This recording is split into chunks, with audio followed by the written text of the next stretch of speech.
Welcome to the Festival of Dangerous Ideas podcast. My name is Danielle Harvey and I'm the Festival Director. Over the coming months, we look forward to sharing with you the audio recordings from the 2022 festival. FODI started in 2009 and is the original Disruptive Ideas Festival. FODI exists to bring to light important conversations that push the boundaries of conventional thought. As we confront the challenges of the 21st century, we've been encouraged to think that we can innovate our way out of anything. But instead of technology saving us, what if the most important tools are human skills, such as compassion, creativity, and collaboration? To protect our own future, it's time to stop relying on technology to save us and focus on the things that make us truly human. Join commentator Caro, youth advocate Yasmin Poole, tech columnist Kevin Roose, and artist Alok Vaid-Menon in the FODI 2022 discussion Join the Rebellion, chaired by journalist Osher Günsberg. Is it time to embrace our rebellious streak and ask if hope is the most dangerous thing of all? Before we begin, I would like to acknowledge the Gadigal people of the Eora Nation, the traditional owners of the land that we gather on today, and to pay my respects to elders past, present and emerging, and offer those respects to any Aboriginal and Torres Strait Islander people who are joining us here. Personally, I feel that it's important for us as Australians to recognise that sovereignty was never ceded, and we need a treaty now so that together we can create a better future for all of us as Australians. G'day, I'm Osher Günsberg. Now, for those of you who don't know me, for money, I do a couple of things. I count roses in a very whispery voice. And actually, in the next room, I've been paid to referee singing fights between a giant blue tiger and a popcorn machine. I also write about, make documentaries about, and podcast every week about what it is to live with a mental illness and working on your mental health. And what's the other thing? Oh, and also I'm an immigrant, but I'm white, so no one cares. There's never a better room to make that joke than this. I've been invited by the exceptional curators of this festival to chair a panel called Join the Rebellion. Now, if you're here because you think this is going to be about tactics to deal with riot police, or how to speak to your friends when you've been ordered with bail conditions to not be able to text them on your own phone, that's not this, that's Steven Pinker. Yeah, turns out he's renounced the whole hypothesis of better angels of our nature, and now he's just like, better build a bunker. It's a wild arc. It's going to be a really interesting panel. He's up after us.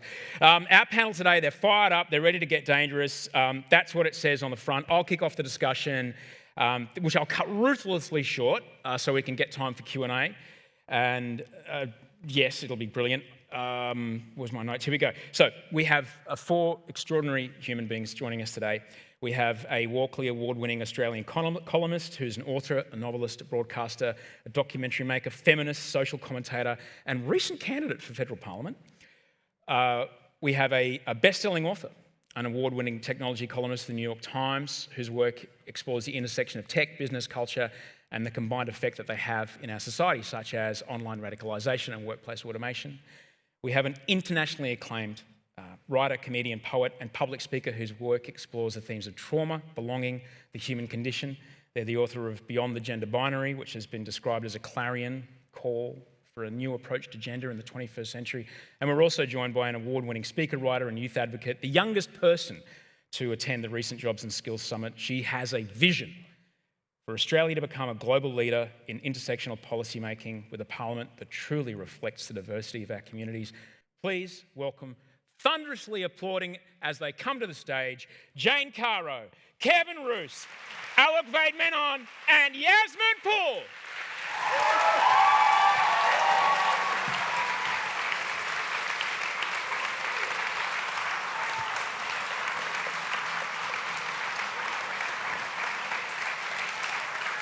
Hey everyone. Hey. Here they are. So the rebellion that we've been asked to talk about today is very different to any kind of armed rebellion. When transformational technologies enter society in a global way, the benefits of those technologies mean they rapidly scale across borders and across cultures, forever changing the societies that they're adopted by. But the adverse side of those technologies are often not addressed until they have permeated our entire life. For example, in 1899, a Belgian man by the name of Camille Janatzi built an electric car in 1899 and became the first person to ever drive at 100 kilometres per hour. but it would take thousands of deaths, thousands more horrible mutilations and dismemberments, and a further 71 years before our own Victoria in Australia became the first state in the world to mandate seatbelts in 1970. In my own industry, we see how one version of a technology is being taken over by a version of itself, unconstrained by the ethics and the codes that we are bound to operate by. When I'm a part of a live broadcast, there's a 30-second delay with a sensor, and she's got a finger on the button waiting for anything, right? And in April 2016, Facebook Live launched, giving everyone with a phone and enough bandwidth the power formerly only reserved to those with a multi-million-dollar broadcast license and a TV studio. And within a year, we began to see horrific beating, torture, death, and murder live streamed for the world to see. And those things are still happening. It's time we had a bit of a chat about these things. So there's a few technological tools which have great utility, but we really do need to talk about how we might perhaps rebel against some of those tools. So, and maybe even have what makes us human be part of that rebellion. Let me ask you, I'll come to you first, Yasmin. Given the context today, in what ways do you think you would be a rebel? That I would be what, sorry? Would be a rebel. In the context of technology. Well, I think technology is a really interesting one. And in a way, it has empowered me to be rebellious. Growing up, especially as somebody that, you'd switch on Question Time. And it's changed for the better now. And you would feel this, Jane. Pale, male and stale, as we always say, right? So traditionally, in looking at that kind of media, I never had power as a young woman of colour.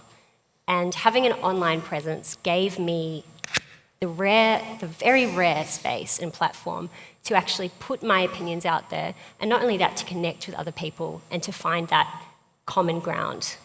That's actually led me to kind of sitting here speaking with you all today. But there is things that, for me, when it comes to technology, that I think I've some fears that I've only truly appreciated in the past couple of years. And that includes Elon Musk. I don't know whether you've all also had that kind of awakening that, wow, we're living in like billionaires' playgrounds. But for me, Twitter was one such platform that I was able to find my voice.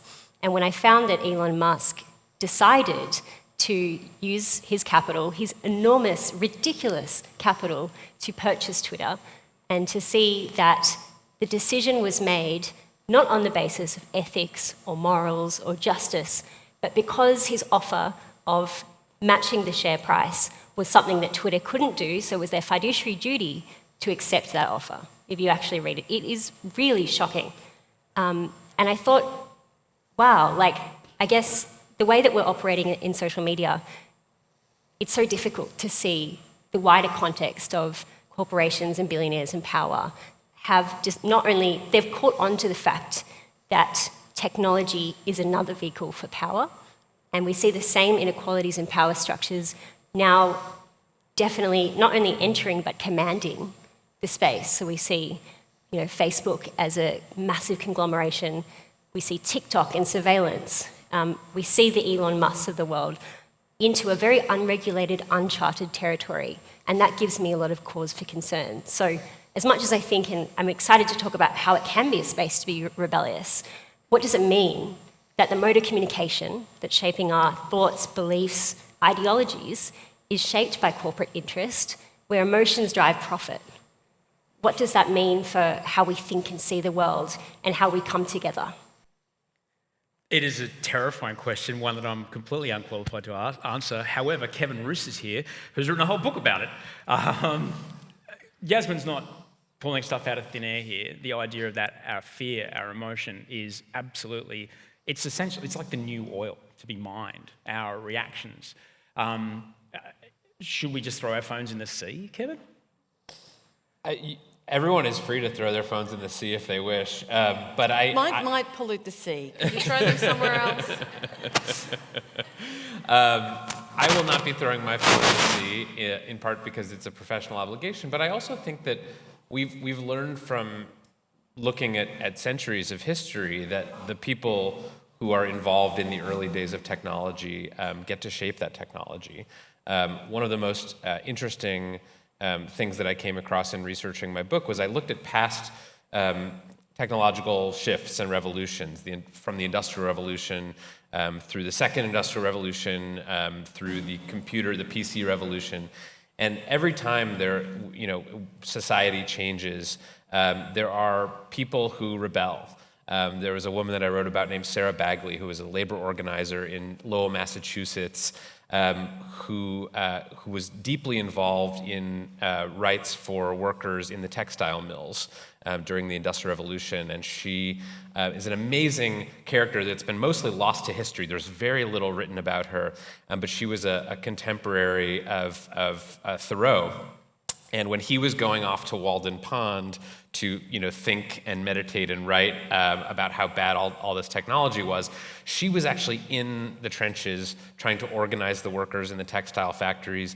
And then she actually became America's first female telegraph operator. Samuel Morse came to her when he started the telegraph and said, "I'm so impressed by the work you've done, I'd like you to try out being a telegraph operator." And so she became the first the female telegraph operator in America. So people like her are my heroes because they, when the Thoreaus of the world were sort of off lamenting the state of the world and how bad everything was and trying to bring people back to the land, she was actually doing the hard work of organizing, of trying to bend the new technology in a fairer, more equitable direction. And so I think those are the kinds of people who inspire me today, the people who are in these big tech companies trying to make them shape up or blowing the whistle when they won't shape up, the people who are really engaging with technology and trying to make it fairer.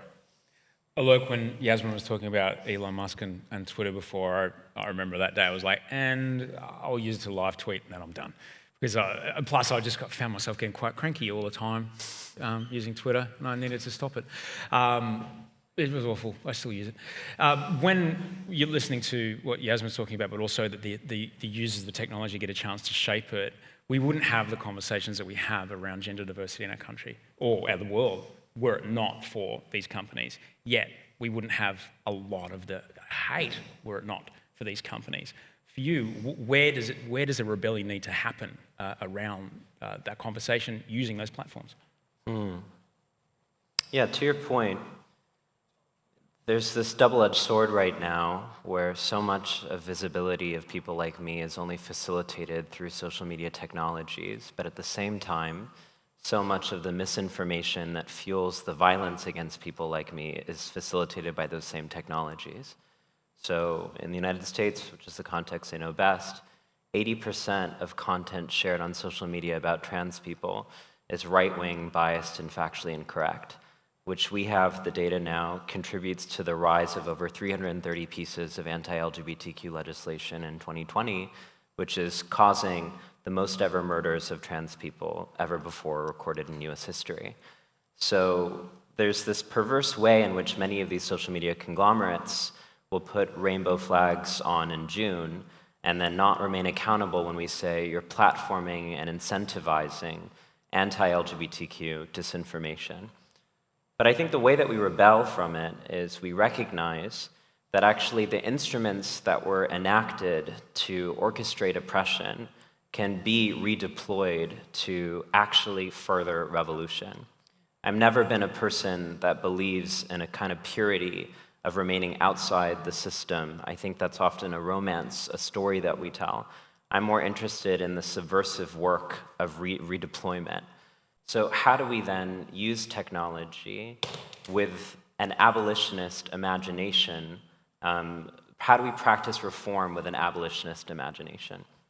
And what that looks like for me is we should become conscious of every reason we're using technology and why. Rather than just doing it because that's prescribed for us, we have to interrogate, is this really furthering the kind of project that I want to have? And I think that that is something that we need to actually start normalizing in our culture about asking, how are you using technology? And have those conversations about what people's ethical relationships with what they're doing are or are not. Jane, earlier this year, we all went out and got a sausage. I also voted. We eat sausages on election day, guys. It's a long story. As someone who put themselves up as a candidate for federal parliament. You put yourself up to be involved in a system that was designed at a time when the fastest way we could get a message from here to there was someone holding a written piece of paper on a horse that they handed to another horse, and it took days. Yet so many of our laws, our constitution itself, was written at a time when that's how fast technology travelled, and yet in the blink of an eye, someone inside the chamber can get a text from someone outside the chamber, and it can instantly change the course of our democracy. Where do you see a rebellion needs to happen around the way our system of government works? Well, I mean, it happened really to some extent, didn't it? I think also the thing that strikes me that's changed in our parliament is that women are there. Yes. And how? People of colour are there. LGBTQI people are there. And back when there was the horse and Dre, I'm sure there were LGBTQI people in that parliament, but they weren't identifying as such publicly. And there certainly were very few people of colour, and there were absolutely no bloody women, not allowed to. And so I think that there have been a lot of rebellions, and my own view is that women have been in some form of rebellion for a very long time, but 300 years really since Mary Wollstonecraft wrote the name of which is just complete, The Rights of Women, Declaration on the Rights of Women, in answer to Thomas Paine's Declaration of the Rights of Man. And women have been in open rebellion since then, and that rebellion is only gaining in volume and speed and power. And one of the reasons I think we have this really interesting dichotomy between the upsurge of voices that we would never really have heard and people we would never really have seen in a public sphere in the way that we have, and the changes that have happened as a result of that freeing up of those people to speak and tell the truth about their lives, is it has put the fucking fear of God into those who used to just assume that power and control of conversation was their right. And so one of the reasons we get the hate back and the desire of the billionaires and the corporations that shrill the almost hysterical, to use an extremely sexist expression, hysterical response to the absolute amplification of such a variety of voices is purely and simply because that rebellion, which is what that speaking out is gaining traction. In that election we watched... We need to change mics on you. Oh, it's my mic, is it? That's doing the... Of course it is. But now you sound amazing.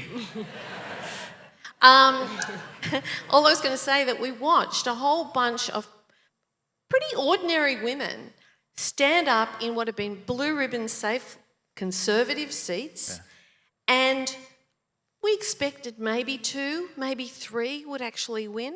I've forgotten how many it was, but it's something like 7 or 8 who 11? won. 11. Yeah, it was 11. It's 11. Yeah. 11 of those seats fell. That was extraordinary, and it was ordinary people putting on T-shirts, going out into the streets, knocking on doors, letterbox dropping, sitting in shopping centres, handing out how to votes, getting actively engaged in their democracy.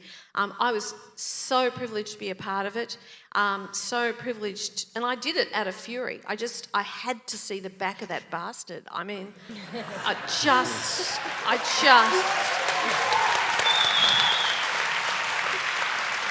I don't think you're alone there, Jane. And so, well, he went to some, and it turned out there were about 6 of him. We didn't know. Quite bizarre. So I actually think the rebellion is happening. Yeah. I think we are actually doing some really extraordinary things, and no one gives up power without a fight. When you spoke to what Alok was talking about before around diversity and other voices that aren't straight white guys, and suddenly it's fucking hell, lights and sirens. One of those places where there's now more than the narrative of it's for the economy, if it's for jobs, is around climate. Technology has got us into this colossal mess that we're in. Technology has also already created and invented all the solutions we need to help us, can't get us out of it, unfortunately, but can at least give us, food and water security and perhaps an okay time. Where do you feel, as a panel, I'll start with you, Alok, where do you think, where does a rebellion need to happen around technology as far as climate solutions are concerned. Yeah, it's just very strange to me what we spend our time and our money and our energy doing.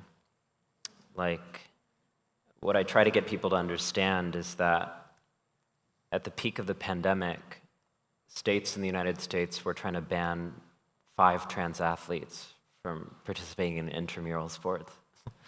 And that is a crisis that impacts us all because all of the imagination, the innovation, the resources, and the capital are being funneled into non-issues when they could actually be addressing the largest existential threat of our times, which is climate apocalypse. I've recently been devastated by the fact that Pakistan is 1/3 underwater, and yet we continue as business as usual when it's countries in the global south that are having to pay. It's a new form of colonialism that has to be named as such. And so this is what happens, to your point, when the leaders of technological companies in this space tend to not actually be the people who have their foot in the ground, or in this case, their foot in the flood. What we need more than ever is not the end of technology, but the creation of pathways to honor the leadership of the people who have the solutions for the future. I think about how it's become politically in vogue to romanticize shooting oneself in the foot, and how actually diversity is not about impacting me, it's actually a benevolent gesture to help you, because your limited paradigm is murdering us. And what we need is people who can actually create technological solutions that help us, not kill us. Kevin, when you look across the breadth of your work, where do you see a rebellion needed around climate action? So this week I've been writing and thinking a lot about the world of cryptocurrency, which is something that I'm asked to comment on a lot, and something that obviously has big climate implications. These cryptocurrencies require an enormous amount of energy. And the cryptocurrency world was celebrating this week because something called the merge happened. I'm not sure if people have been following this, but basically one of the biggest cryptocurrencies called Ethereum had a big software upgrade. And if you can imagine a software upgrade that takes something, that takes a cryptocurrency that requires as much energy as the Netherlands to run, and then in the blink of an eye, they change the software such that it requires 99.95% less energy to run. That happened this week, and it raised the global, or it lowered the global electricity output by 0.2% with one software upgrade. So that's the kind of thing that makes me hopeful. The other side of that is that, obviously it would have been better if we had never been burning all that carbon in the first place to use this cryptocurrency. But I do think that as the world virtualizes and things like crypto will continue to happen even if these specific cryptocurrencies don't happen. I think that we have a generation now of entrepreneurs who are willing to do the hard work of making these technologies as green as possible. So that's, I know this is, not maybe the dominant mood of this event, but I am hopeful when I look at how some of the young entrepreneurs that I write about are thinking about climate as a first order priority. And I think the more that we can do things like the merge that can just take existing systems and green them a bit, I think that's a good halfway measure while we figure out some bigger, longer term solutions, carbon capture, whatever the climate tech entrepreneurs are working on right now. I find that hopeful. Yasmin, when it comes to the future of work, the future of what the marketplace might look like in the next 10, 20 years or so, it's from sure climate has a massive impact on that. Where do you see a rebellion needed around technology and those two things coming together? Well, I think, and it's often said that kind of lockdown presented us with, first of all, a situation that for the first time we weren't living under capitalist distraction. And what I mean by that is we were literally forced to stay at home with our own thoughts and our own space and our own way of being. And I know for myself that was at times uncomfortable and at times challenging and at times when you had a mirror in front of who you were and that's what you were presented with day in, day out.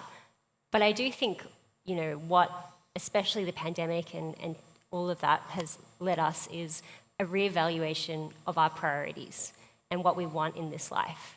And I always say young people are the barometer of the future. But what I mean is that we were already feeling this way, the way that we viewed work. There was a survey by the Tomorrow Movement. The number one thing that young people are thinking about is meaningful jobs. Wage came second, but there is something in that to find purpose and to find meaning. And I think it's quite interesting that we talk about the skills shortage and we say it's because of COVID and whatever. But maybe it's because we don't want to put up with low wages anymore, with being treated like something that is disposable, to be spoken down to a lot of the time, to be in often thankless positions.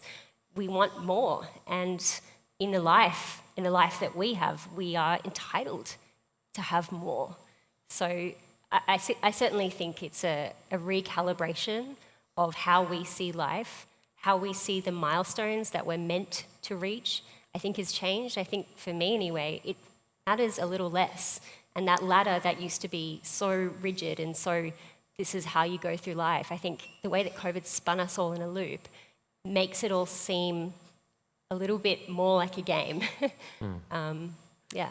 I want to ask you just quickly, I do want to come back to something that you said there, Yasmin, but I want to get your thoughts here, Jane, on what you feel when it comes to climate action and the use of technology, how it has been helping or how it has been hindering and what needs to change in your mind. Well, I think we need to use everything we've got. So I'm all in favour of if technology can come up with some solutions as well as being the cause of all the problems, great, go for that. And, every week I will read a hopeful story about somebody's just come up with a way of making solar panels generate energy at night, which overcomes that whole idea of, the battery's not there yet, blah, blah, blah, blah, blah. So scientists are people, I think, that by and large are doing wonderful things. They got us the vaccines. They, very, very quickly, they warned us about climate change. They've been warning us about climate change for decades and decades and decades. And everything they said was going to happen has happened, if anything faster than they predicted, not slower, faster. And so I think I'm all for technology. I'm not a Luddite. I enjoy it. I'm addicted to my phone. I love Twitter. You cannot take it away from me and I will fight you, and I don't care if Elon Musk does own it, I am still going to do it.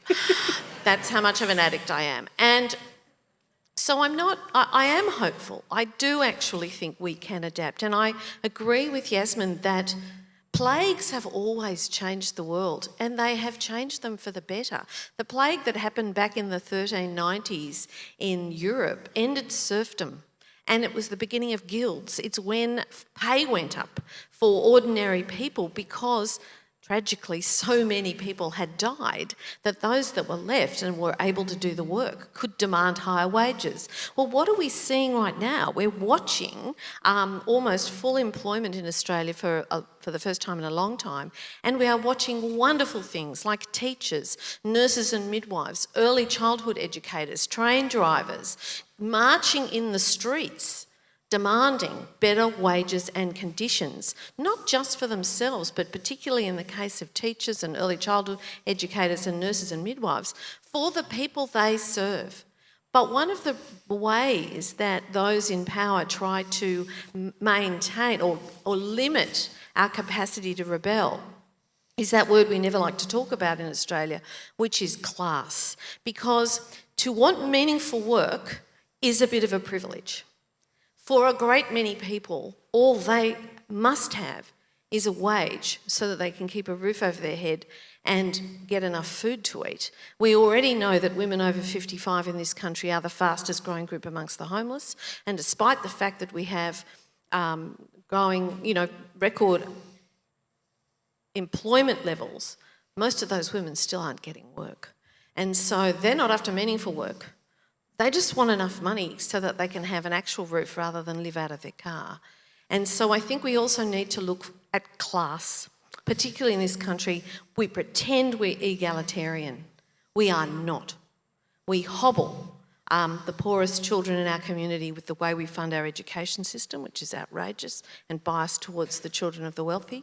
And as long as we're doing that, we're going to have trouble getting the right technology, coming up with solutions, because we are inequitably educating our potential talent, and therefore people in Australia too often get opportunities and jobs not because they're smart, but because they were lucky in the lottery of birth.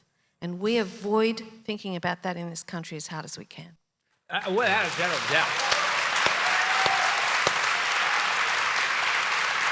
It is the great myth of our country, and I'm sure it's the same. I lived in America for about 10 years. It is that, I don't know, that person's where they are because they had to go and they got to go.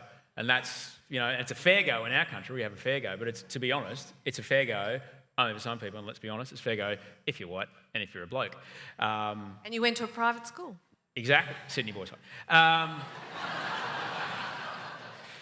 I think 7 of the last 11. Like crazy, it's bananas at school.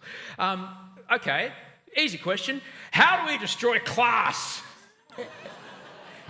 Alok, go!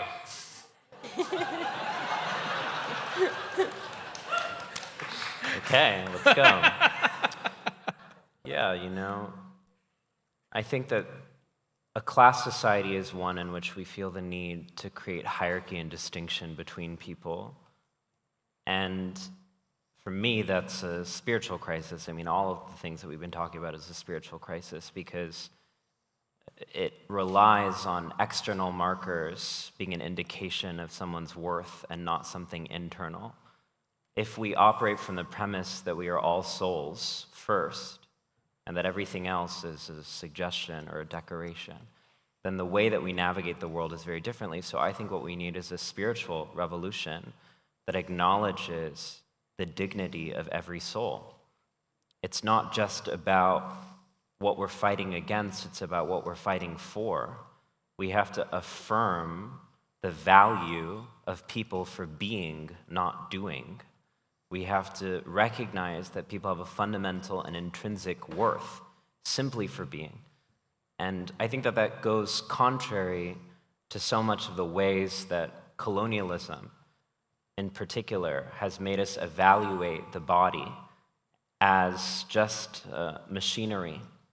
So it's interesting that, even when we're talking about technology, certain people have been instrumentalized as machines by a colonial superstructure.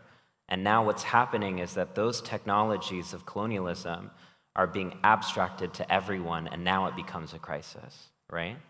When this was happening specifically to Black people, Indigenous people, and racialized people, it wasn't a crisis, but now the world is waking up to the crisis because it's happening to white middle-class people, right?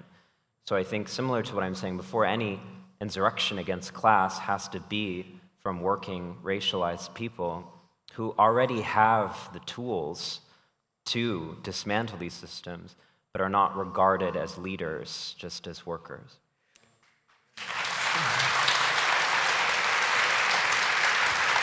It's come up, and there's this wild intersection between colonialism, which the person with the meme didn't want to talk about earlier, and the fossil fuel industry, because ultimately the fossil fuel industry is still colonialism. It's just the same, just got a brand name now. Let's extract that thing from over there. Don't worry about the people who live there. Sorry, you live there. It's fine. We're drilling something. It's cool. Yet here we are, Kevin. We're on the brink of free or near free energy in many countries in the world, making that industry out the window. Automation and the incredible scalability of automation as far as work that needs to get done is coming pretty quick. And then I don't know about you, but I've been sitting on Mid-Journey late at night typing the wildest shit into Discord, and I'm like, fuck, that's amazing. Like, it's an AI art app. It's unbelievable. How in your mind, can the structures we hold as governments that run, things and the structures of our economies, do they have any idea what's coming, and how can we prepare for it? They have no idea what's coming. I've talked to a number of legislators about AI and said, hey, are you paying attention to what's going on? And they say, they sort of scoff, or they refer to, Skynet or something like that, or they talk about factory robots, which are now, at this point, almost a half century old. And the thing that I think is least understood about the piece of this economic puzzle that I follow most closely, which is AI and automation, is that this is not a blue-collar problem. There's this conception out there that robots and automation are going to take manufacturing jobs. They're going to be a problem for truck drivers and retail workers, and that they are going to be that the effects of technological unemployment are going to be mostly felt by the working class. And that is just not true at all. As you've seen with playing around with these art apps, AI is now doing tasks that we used to consider creative. It's doing them better than a lot of human creatives. And there's been some research, including a study recently from the Brookings Institution with Stanford, which it cross-referenced the text of AI patents with the text of job descriptions. So it said, which jobs are the most likely to be automated in the near term using technology that already exists. And it found that the most at-risk jobs are jobs in white-collar fields like tech and finance and insurance. They're jobs that require a college or graduate degree, and they're jobs that are held disproportionately by high-earning people in major metropolitan areas. Those are the people that are going to lose their jobs to this technology first. It is actually easier to do the work of a chief financial officer using today's AI than it is to drive a truck. And so that's, I think, going to force a big reckoning as those people start to lose their jobs, as there does start to be an economic disruption. You say, how do you destroy class? I think robots are going to do it for us.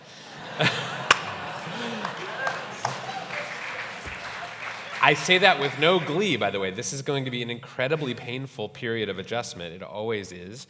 There are things that we can do to help ourselves, things that have helped countries survive large-scale technological shifts in the past, social safety nets, things like that. But I do think that we're going to be very surprised at who the robots come for first. Oh, without a doubt. Two years ago, using my podcast as a learning tool, somebody sent me my own voice in text-to-speech, and I played it to my wife. She's like, when did you say? I never said that. Like, my job can be automated tomorrow, which kind of leads back to what you were saying, Yasmin, about people want, I want work that's meaningful, because it's like the drone jobs can be literally done by drones. Do you see that? I mean, learn to code, kids, but who needs code? I don't need code to make my Squarespace page, even though I know HTML. I'm such a nerd. Like, we've got 2 kids, one's 18 and a half, one's 3. By the time the 3-year-old's 18, like, he won't need code at all. Like, there's the idea of wanting meaning in work kind of plays into what Kevin's talking about, doesn't it? Yeah. I mean, first, I'm a little bit more pessimistic. I think that technology won't destroy class. It might actually deepen it. I think as long as there is the mentality that it is driven by profit margins, as long as it is consolidated and in the hands of those who have always held power historically, there will always be class. It might just evolve, and it might become even more embedded into the structure than it already is, unless we actually act on it now, unless we actually have a vision for what we are creating now. And I think the longer that we are turned away from the problem, and the longer that our decision makers are turned away from the problem, because this is what keeps me up at night. How many politicians barely know how to work Facebook, right? And they're making laws that are shaping the future of technology. And why is that? There's something that is so incompatible with our current parliament, and even perhaps the structure of even elections and who we choose and who we decide to be experts with the kind of complex problems that we're heading down into the world. So, yeah. But I mean, I also wanted to add on a piece about class as you were talking. And I wanted to say that, there's an interesting comment I heard yesterday that said someone was asking, does race trump class? And in my opinion, that is an unhelpful binary, because class is fundamentally intersectional. We need to stop looking at these problems like they are single-dimension problems. I think about my mum, who is a migrant woman. I think about her as a nurse, and I think about all the hardship she went to as a single mother. And I think about the trauma of class, the way that class disrupts family structure, the way that fearing for money means that one can't access mental health support. This is an ongoing generational effect, and one that I felt very deeply. Welcome to talk more about my experience, including at uni, that opened my eyes to just how exhausting it is to constantly smash down barriers, seeing other people walk straight through. So I guess to reconcile the two ideas of tech and class, it will always be there so long as the power holders remain with a clenched fist over who gets to design, execute, weaponize, implement, build, profit from technology. So how can we get in the way of that? Where's the rebellion around that, Yasmin? Well, that's the difficult thing, right? Because I think that a lot of the time we can start rebellions within the structure, within the framework, but how do we go beyond? It's a little bit like the Matrix. It's like we kind of wake up, we're inside the Matrix. How do you execute the rebellion outside of it? But I think, and this is me thinking, and I think we all need to think about this far into the future, that there is something very dangerous that corporations are having control and design over what the future will look like. And there is something and some truth in we need to have something more like even a democratic governance model, even similar to Parliament, or something like a democratic instruction, or something flexible where we can bring in marginalised perspectives, where it isn't just the CEO of blah, the CFO of this on the board, which is, if you look at Twitter's board, that's literally all it is. There's no social scientists, there's no gender analysis, none of that.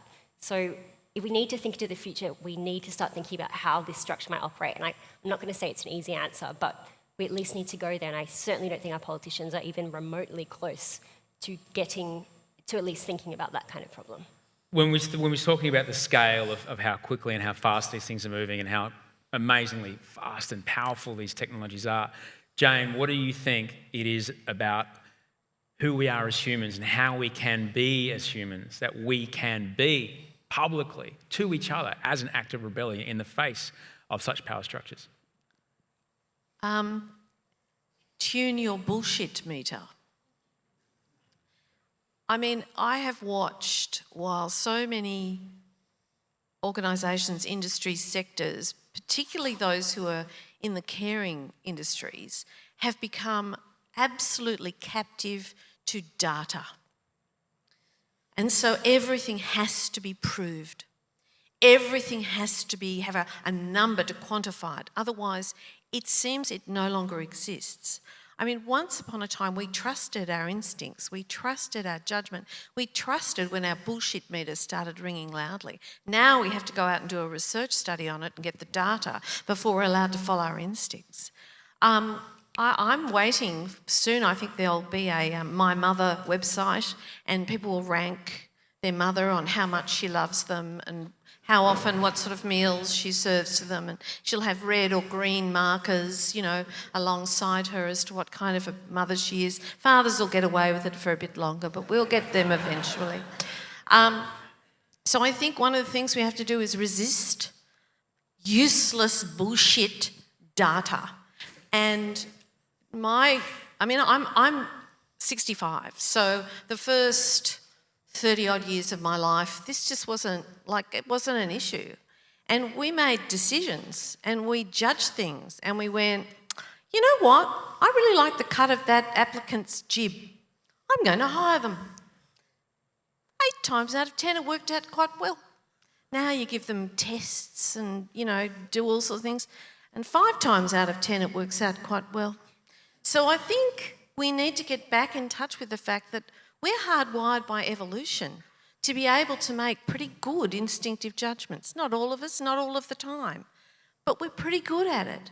So I think I think we fell in love with our technology. We fell in love, it was a kind of narcissism. We fell in love with our own cleverness at having been able to create all this bling. And what we then lost faith in and trust in was ourselves and our own intrinsic humanity and our heart and our soul, as you put it. And I think that's what we've got to get back in touch with. So if the data says one thing and your bullshit meter says another, go with the bullshit meter every time. Osher, can I just jump in? Please, Yasmin. But apart from COVID, believe scientists just saying to the If you're an anti-vaxxer, dismiss everything I just said. I won't tell you what's in this, but a scientist made it. I did want to say an interesting point about data, and I think it's particularly relevant in the context of technology. Does anybody know what free basics is? Okay, interesting. So free basics was something rolled out by Facebook about a bit more years ago. What it was is they said, we want to introduce internet to underprivileged areas to connect them with technology and all the abundant opportunities. Like, sounds good on paper, right? So what Free Basics was actually a walled internet in which users could only access Facebook-owned products. Interesting. So they built the infrastructure, they gave the gift, and in turn, they bought themselves not only continents new user base. That's a lot of money. But even more, and I think, again, something that makes me fear for the future, on your point about colonization, this is a new form of colonization. It is data colonization. Because countries that don't have the legal infrastructure to legislate around protection and privacy, I mean, there's a whole lot going on in a lot of different countries. This is often not at the front of the agenda, and doesn't have the privilege of how to actually create this legislation that protects its citizens. Countries and continents, particularly Africa, is used for data harvesting, in which their bodies, as users, have become data points that are huge quantities of people that are funding these companies. And that isn't spoken about enough, because that in and of itself is an unequal colonial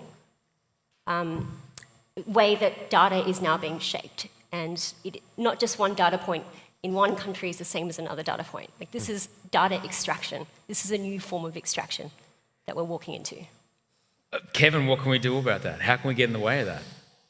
Well, I would second that, what Yasmin said, and I would also say, it's actually worse than that, because not only are these countries in the global south stuck using this subpar version of the internet that's mostly Facebook, but Facebook itself has basically no infrastructure to support content moderation in those parts of the world. And one of the things that we saw over the past decade is that Facebook expanded, and it's not just them, they are sort of the exemplar of it, but these American internet companies expanded into parts of the world they had no business being in. They had no Burmese language moderators in Myanmar. They had no office there, and they sparked, they fomented a genocide there, and then had to catch up and bring in people who actually spoke the language and say, maybe we shouldn't be allowing these inflammatory posts. The same thing happened in Sri Lanka. The same thing's happened in lots of parts of Africa.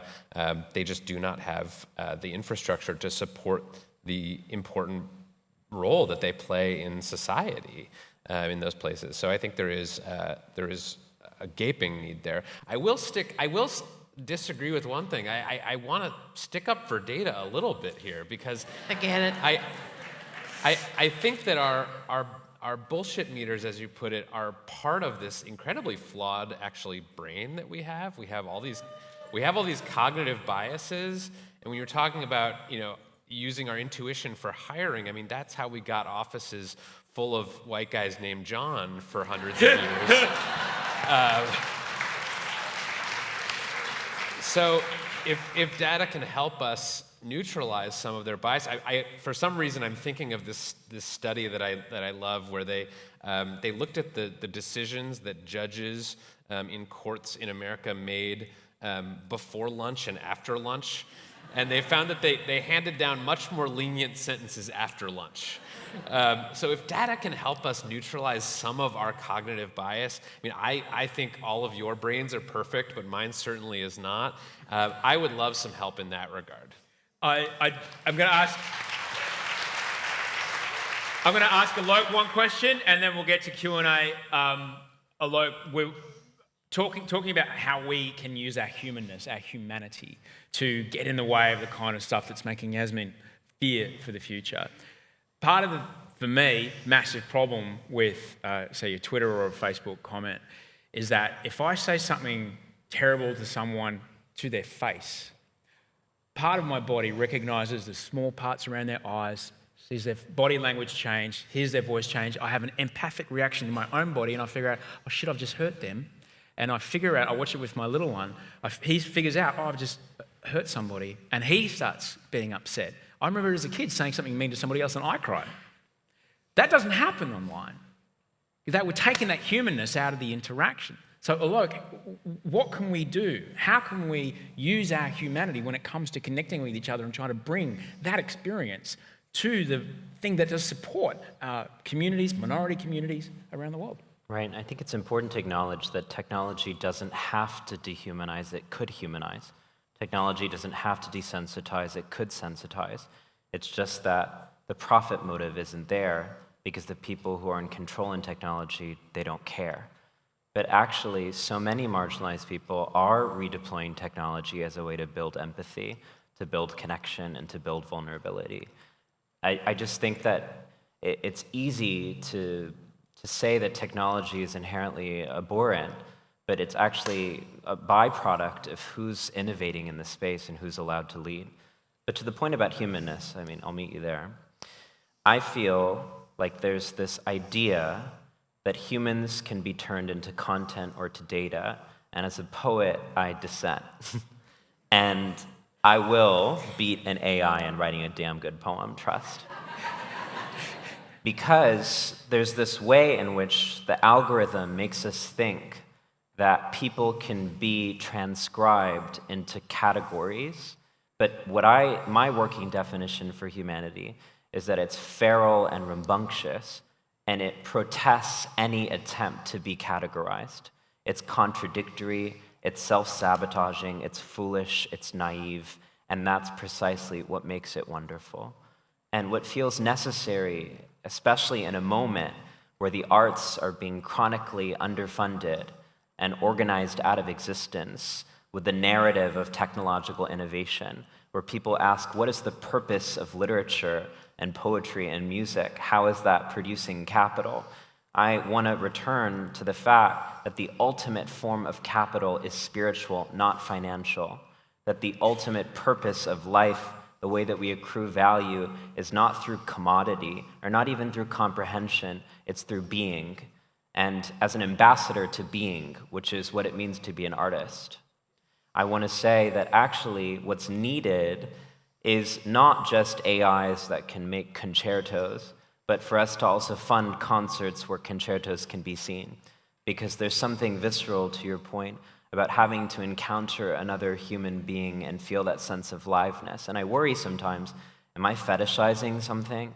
Am I saying that humanity is this beautiful thing that can't be translated into technology? But then I go and I see art and I cry. And that's where I want us to introduce another knowledge system which is somatic, another knowledge system which is non-rational, another knowledge system that I think gets lost when we just think that humans make decisions from the basis of reason. We react to things and we don't know why, but we still do. And I want to hold on to that, the preciousness and the sacredness of the vibrancy of being. So I guess just fund the poets. You're absolutely right. We have one working Q&A mic here. It wasn't that bad, was it? Oh, they're off to join the Pinker Rebellion. Thank you for joining us. Say hi to Steve. Does anybody have a question?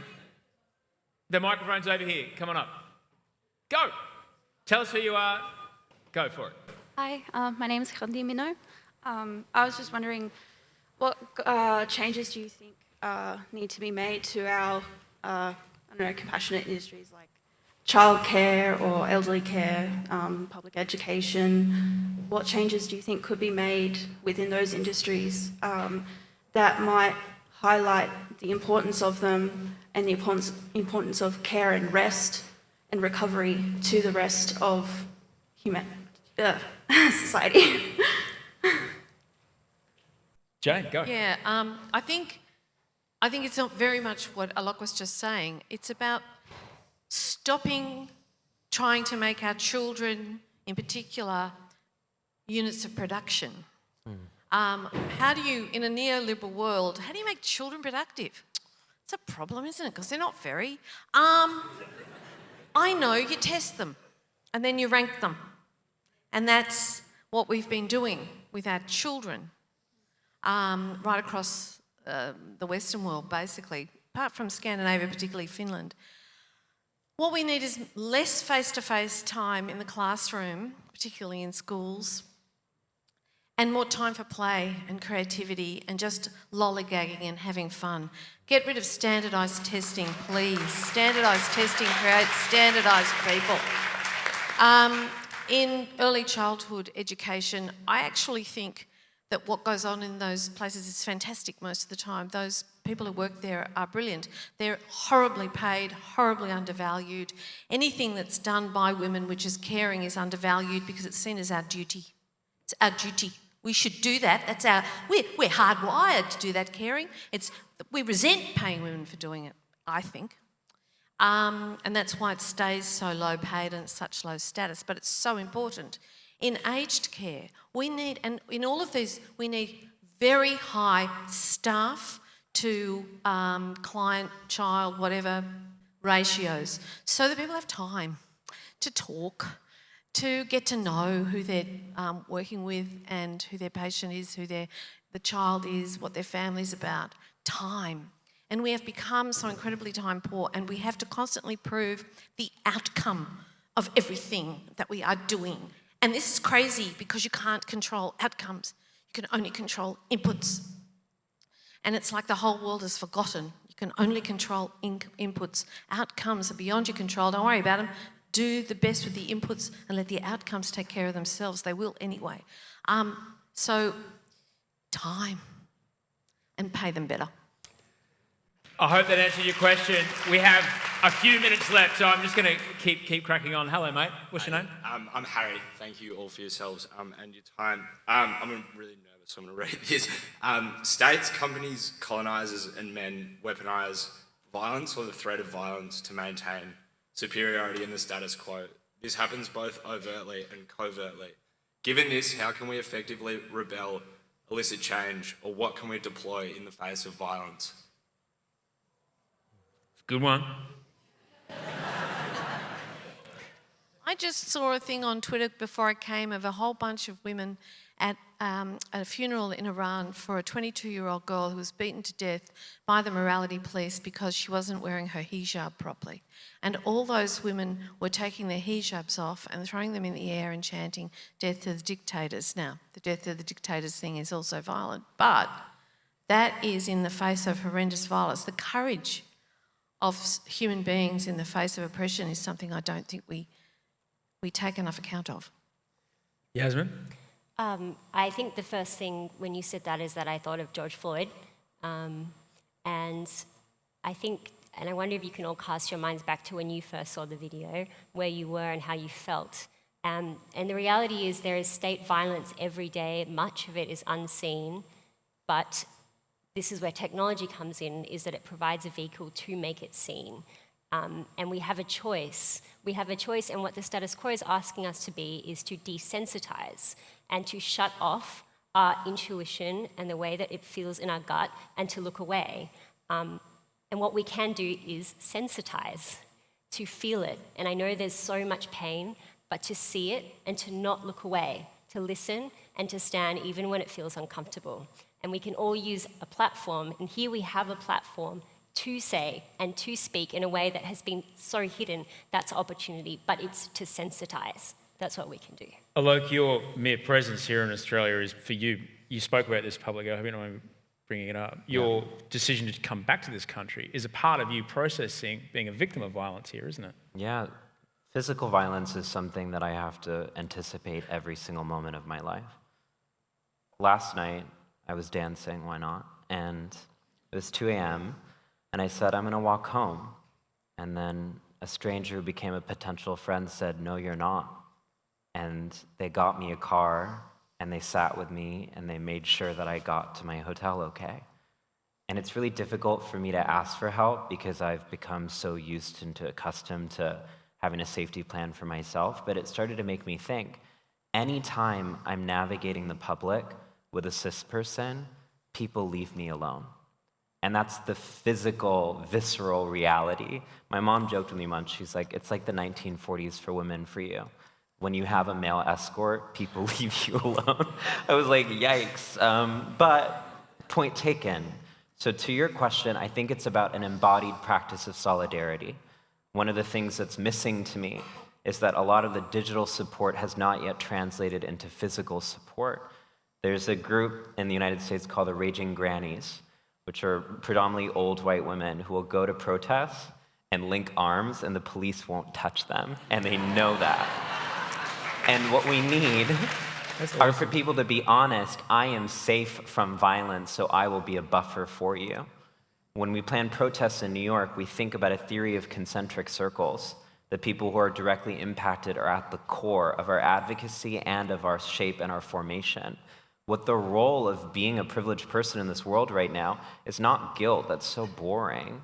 It's actually using your power and your privilege as a buffer and as a shield. And I wish that we could encourage that more because we have a history of that. The Black Panther Party in the United States, we have a history of that with oppressed people across the world. There's a role for people with power in solidarity movements, but sometimes it doesn't look like speaking. Thank you so much, mate. You did really great. Thank you so much. Hello, mate. G'day, I'm Anthony, they, them. I wanted to ask, what do you think of the Climate Clock project that gives us 6 years, 300 days until we hit the 1.5 temperature degrees increase and climate change becomes self-perpetuating? That's an interesting use of technology, isn't it, Kevin? It's the first time hearing of it. I would say I think that projects like that can be good for increasing salience and awareness. I'm thinking about the doomsday clock that is sort of famously in New York, or I forget where it actually physically is. I think it's 1 minute to midnight. This is a nuclear one? Yeah. So that increased attention to nuclear risk and actually spurred some actions that have led to some denuclearization. But beyond that, I don't have a ton of thoughts about it other than I think it can be useful to have visual metaphors like clocks to remind us of the urgency of large-scale problems. What the young man, please, Yasmin, go.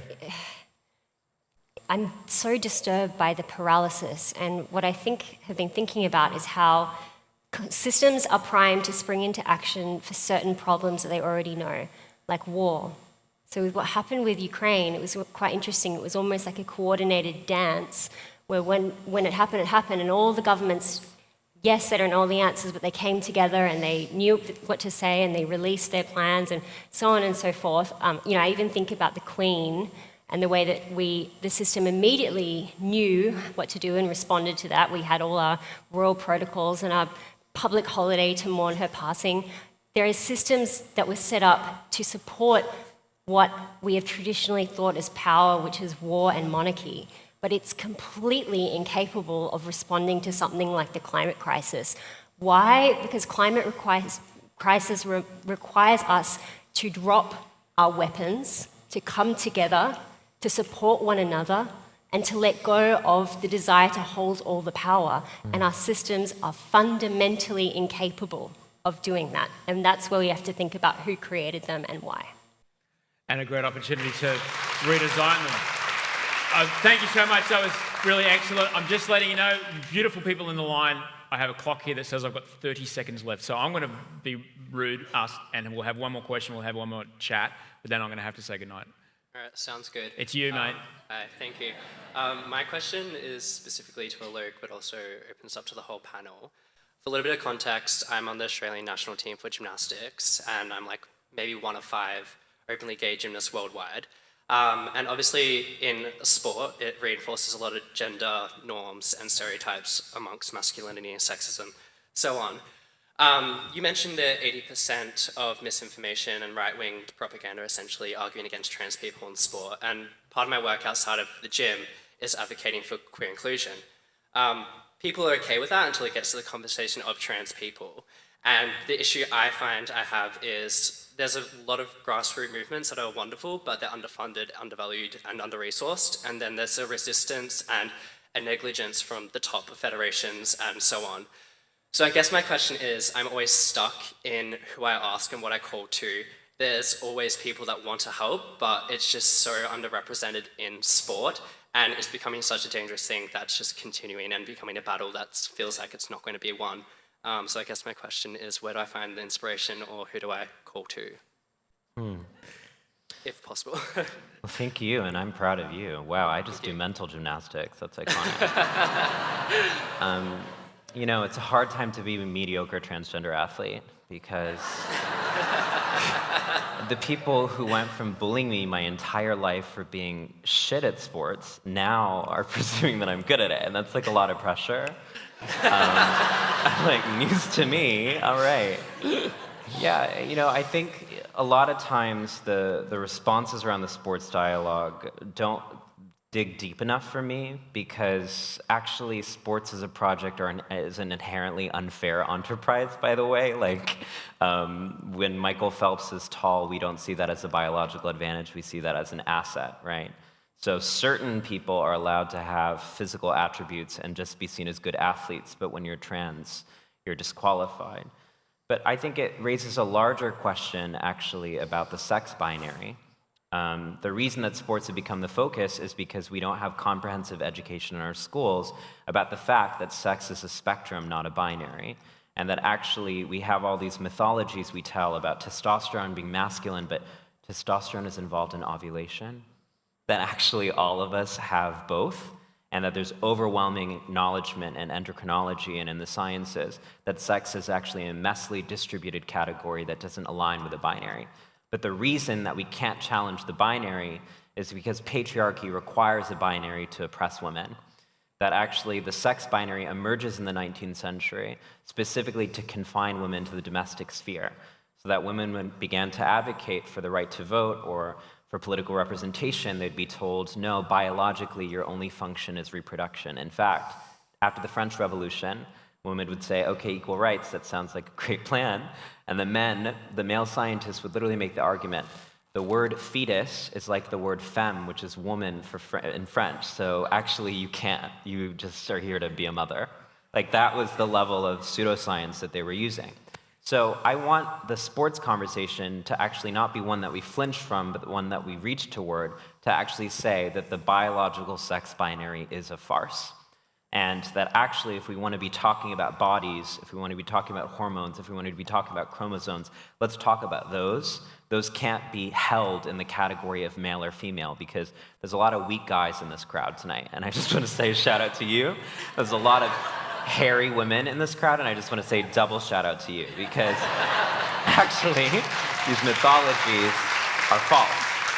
So the way that we take inspiration is, let's look at the people across history who have challenged the sex binary. For me, that looks like women in the early 1900s who wore pants and got beaten for it in public, but did it anyways. And were told that they were third sexers, quote, hermaphroditic experimenters, were arrested and criminalized, but went outside anyways. For me, the people challenging the sex binary are people like Caster Semenya, an amazing black athlete who is actually a female and is being policed out of sports because of the naturally occurring levels of testosterone in her body. Let's actually rally around people whose mere existence shows us the fictions of the sex binary. I derive hope from those people. Thank you. We have... And I think I'd like to kind of let us go out into our Sunday night as the sun sets with a bit more of that.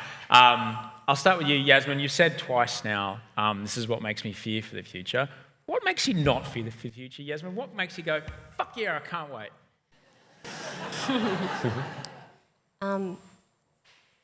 Progress is happening, and it can feel so often like we're just moving on a treadmill and we're not actually going anywhere.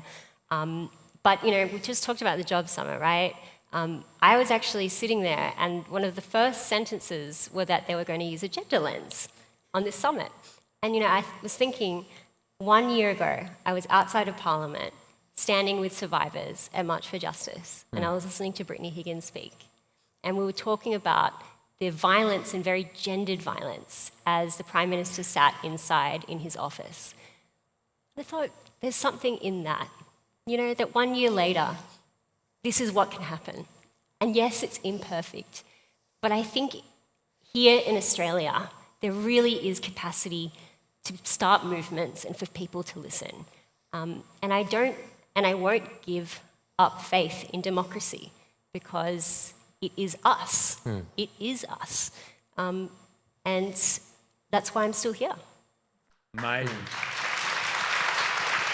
Kevin, when you look ahead, I mean, your country's far more well-armed than ours, so it's a bit more scary there.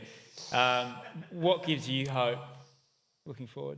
That gave me a lot of hope, actually. Yeah, me too. And in general, every time I meet young leaders and activists, pains me a little bit to say, because I was considered young until probably a couple of years ago.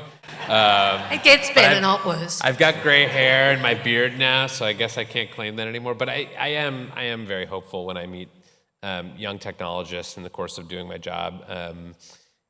Young leaders and thinkers and writers. It does seem like there's progress happening, and I'm hopeful that it will continue. Jane, when you think about the future, 6 years and 300 days is not a long time. No. It's hard to have something so terrifying in one hand, but also going, yeah, but we'll probably figure it out. Or we'll figure out something. What hope do you have? Oh, I actually have an enormous amount of hope. Well, and it's not, with all due respect, necessarily about young people. It's actually about everybody who is now starting to speak up about their truth. One of the things that really struck me about the #MeToo movement in 2017, which I still think is a huge and enormous rebellion rippling through the world as we are now, it's not over, was the number of people who, mostly women, who put things up saying, I'm 88 years old and I've never told anyone about this thing that happened to me. And they proceeded to tell the world about the sexual humiliation, abuse, assault, whatever it was. So I think it's everyone who is finding their voice, who is able to appear publicly as they want to appear, who is letting themselves be their age, whatever that age is, because ageism is the great thing that we never speak about as well as class, as one of the intersectionalities that we don't quite recognise as an intersectionality. And I think it is that people are sick and tired of being told who they should be, how they have to pretend to be something other than they are, and that they have to carry the shame of those who have done wrong to them, which I think has silenced a great many people for millennia.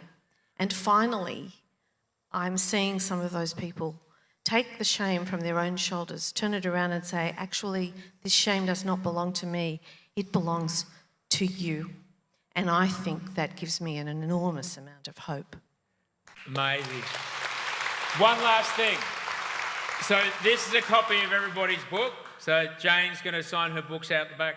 Kevin's going to sign his book. Alok's going to sign his book. And backstage, I was talking to Alok about this extraordinary tome, which is unbelievable. There. Pardon? You said his, I used theirs. Oh, their book. There you go. There you go. I appreciate you correcting me on that, and thank you for being so gracious. Alok and I were speaking backstage, and I was telling them, I just fucking wish this was out when I was a teenager. When I'm 2 of 4 boys. I went to an all-boys school. I only knew what I knew, surrounded by the people that I knew in Brisbane. If this was in my hands, the amount of unfucking learning I would have had to do from the age of 18 until now, just now, would have been far, far simpler. So, Alok, that in my lifetime, this thing has shown up is extraordinary. In your lifetime, that you're here on stage in another country talking in the way you are is extraordinary. When you look to the future, what gives you hope? James Baldwin said, I can't be a pessimist because I'm alive. And I believe that miracles are not exceptional, they're everywhere if we take the time to notice them. That a million things had to go wrong and a million things had to go right in order for us to all be here in this room. And I think we have to become bilingual, both in what is bad and what is also precious and good, both in what we're losing and in what we're accruing and gaining and vibing. And I think for me, it's a strategy to avoid depression in my life, but I just make a gratitude journal every day. I'm grateful for the sun, I'm grateful for the air, I'm grateful for fashion, god damn it. I'm grateful for excess, I'm grateful for you, I'm grateful for love, I'm grateful for the people who choose love over fear, and the more that I immerse myself in gratitude, the more possible that I feel and that the world feels. And I think that there's an in vogue cynicism in the left that I'm very bored of, because it cocoons you from vulnerability. If you believe that the world is going to end, then you don't have to try. And the people that I love the most are the people who try anyways, who actually incorporate despair and pain as part of their political practice, grief as part of their ways that they mobilize. Yes, I can't promise that the future is going to be better, but I can promise you that you're going to feel it, and that still means something. Thank you for being a part of the festival. Jane, Caro, Yasmin Poole, Kevin Roose, Alok, Vaid-Menon. Good night. The Festival of Dangerous Ideas is presented by the Ethics Centre. The Ethics Centre delivers programs and experiences designed to bring ethics to the centre of our life. We offer counselling for individuals, leadership and development services, events, courses and educational resources. As a non-profit charity, we rely heavily on donations and memberships. Please visit the Ethics Centre website to find out more. Thank you.